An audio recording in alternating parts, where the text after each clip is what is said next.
How are you?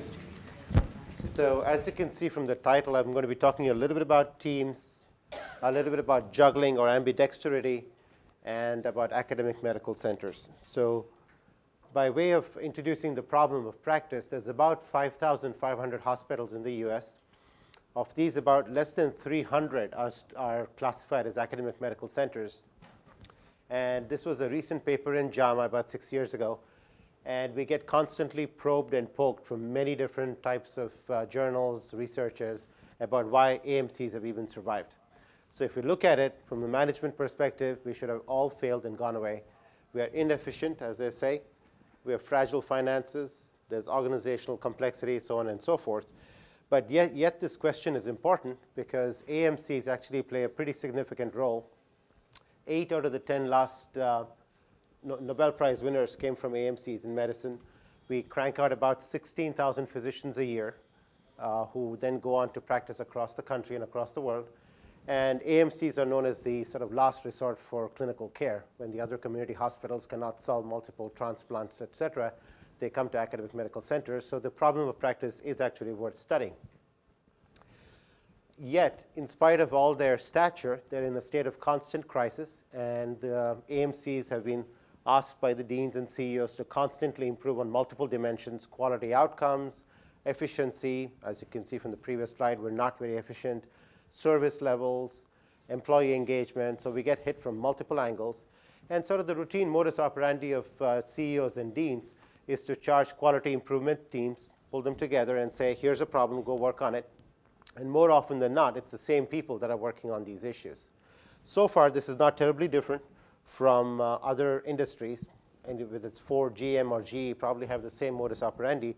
What does make it interesting, though, is we don't have tiebreakers in AMCs. At the top, there's a dean and there's a CEO. And that dichotomy actually pervades the entire institution. So when you have a difficult decision, it's not easy to tie break that. And that organizational dichotomy actually creates significant tension that kind of pervades the entire AMC and also increases coordination costs. So stepping back from that, if you look at the big picture, some AMCs are still able to make consistent improvements year over year along multiple dimensions. And sort of the overall research question, both from my qualitative and quantitative studies, were, why is this the case? Why is it some AMCs pull this off and others cannot? So a quick one-slide, one-sentence primer on a core construct that I used. And there are multiple definitions of ambidexterity. The one that I resonated most with is the one by Gibson and Birkinshaw. And I'll just read this out just in the interest of time to keep it quick. The simple idea behind ambidexterity is that demands on an organization are always to some degree in conflict. So there are always trade-offs to be made. Although these trade-offs can never be entirely eliminated, the most successful organizations reconcile them to a larger degree, and in doing so, enhance their long-term competitiveness. There are at least half a dozen definitions. This one comes closest to what I was interested in studying. With this concept in mind, this is a quick preview of my study model, where I really asked the question whether the selected factors of the microclimate of a quality improvement team, namely the team leader position, his or her stature in the organization, inclusive physicians. The safety of the team is very important in medicine because of power asymmetry, so inclusive physicians, information exchange, and the macroclimate in which they reside. In other words, how much the sponsors stretch the team and how much they support them and help them grow. How do they affect and shape the ambidexterity of the team? I was also very interested in looking at interaction effects, because in the literature so far, people have just looked at these individually, but I felt that there is something that happens between the macroclimate and microclimate, so I was very interested in looking at those interaction effects.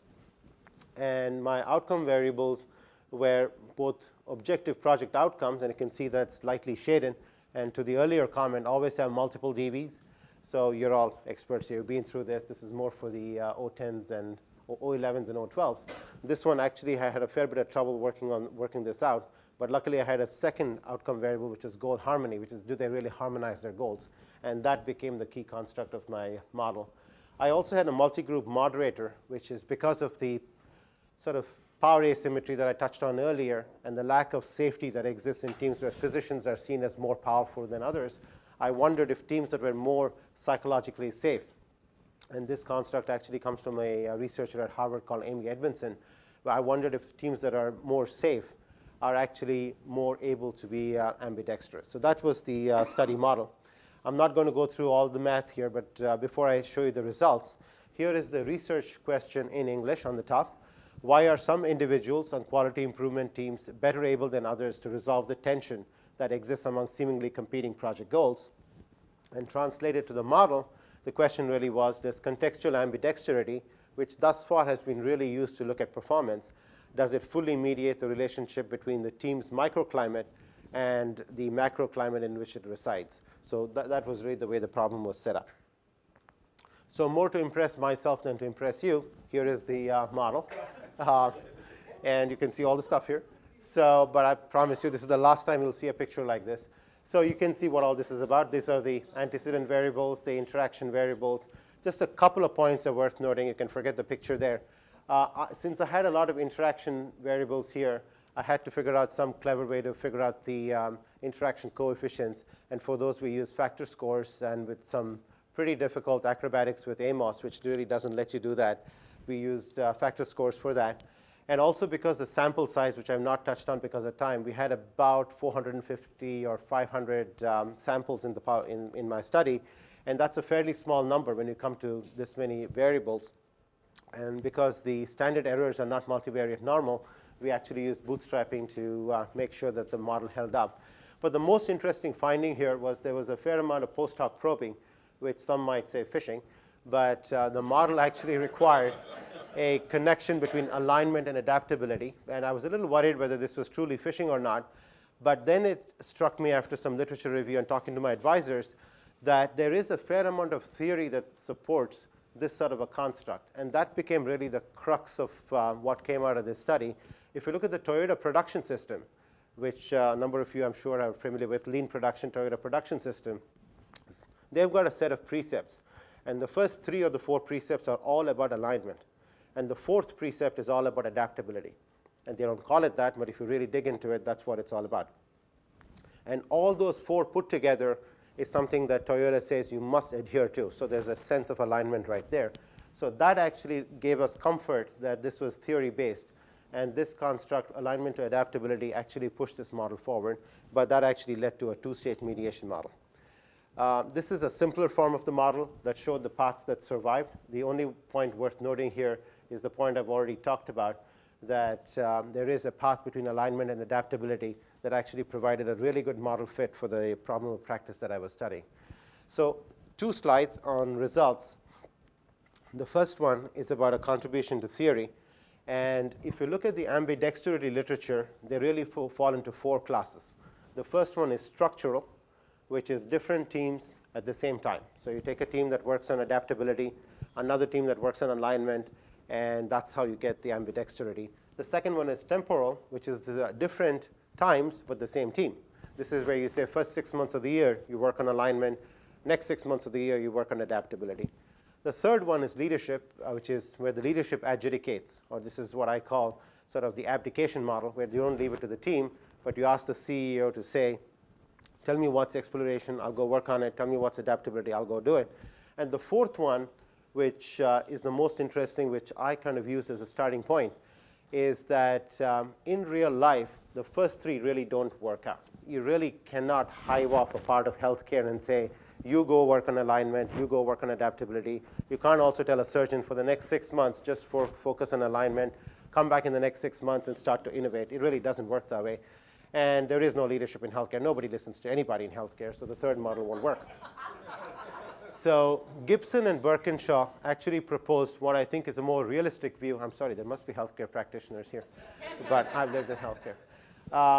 But the fourth model is what Gibson and Birkinshaw proposed, that all this is theoretically interesting, but really things work in real time, where it's really a cross product. Things are happening in real time. There's some level of alignment, some level of adaptability, and the cross product is really what this is about. And that was my starting point. But what we were able to show was, rather than the cross product, we actually very tentatively and with a lot of humility are proposing that there might actually be another novel conceptualization of ambidexterity in which adaptability is a skill that workers learn by aligning to that scale. So this is really a two-phase conceptualization of ambidexterity, and it fits in very, very, very nicely with the Toyota production system. So this kind of brought together what's happening in practice with the ambidexterity literature, and obviously a lot more work needs to be done around this. So this was sort of the biggest contribution to theory. There's some other smaller things that in the interest of time I'm not going to talk about today. So that's great, interesting theory, couple more papers. So what does it mean to us in practice, at least in academic medical centers? So there's a visceral reaction in healthcare when you talk about Toyota production system. They say, oh, that's about widgets, it's about manufacturing, it's really not about healthcare, we're mission driven, we hold lives in the palm of our hands, et cetera, which is all very true. But we actually propose here that systems like TPS are especially suited for AMCs, because in AMCs, they're very data intensive. They like the data, which is what TPS is all about. They like the rigor of the methodology. And yet, you see that of the thousands of hospitals, there's only a handful of them that have widely used TPS models. The Virginia Mason Clinic in Seattle is one good example that's been working on this for 6-7 years. So we are actually proposing that we need to actually push this message forward and not adopt TPS as it exists in manufacturing. That would be a death knell in healthcare, and that really wouldn't work. But really to do some more sense making within the healthcare space and say, how can you tune and adopt TPS-like frameworks in AMCs and actually push that forward? The second thing, which I think we thought would be kind of novel, is very often these sorts of paradigms are pushed by the hospital. And the schools kind of see this, the medical schools see this as a way to just create more bottom line money. So we actually urge equal and joint participation in both the investment and the return. Today it's sort of one-sided, with the hospitals pushing most of this and the schools kind of pushing back. So we urge equal and joint participation. And to echo some findings from an earlier study, a lot of this happens in the C-suite today, or the dean suite. We actually suggest that they should shift the focus away from strategic orientations at the top level of management down to unit level mechanism. That's sort of the big contributions, the top line contributions to practice. So future work, and this was very preliminary. This was just the starting point. We are planning a longitudinal mixed method study. I work at Stanford. Most of you probably have heard that before, where we've just reorganized our cancer center into 12 strategic business units. And Jagdeep and I thought this would be a really clever way to try and study those 12 SPUs over the next 2, 3, 4, 5 years to see if the things we're doing there actually create and promote ambidexterity and kind of test this premise going forward. So with that, I will end the talk and show you a picture of how goal harmony really works and take any questions. Questions, comments?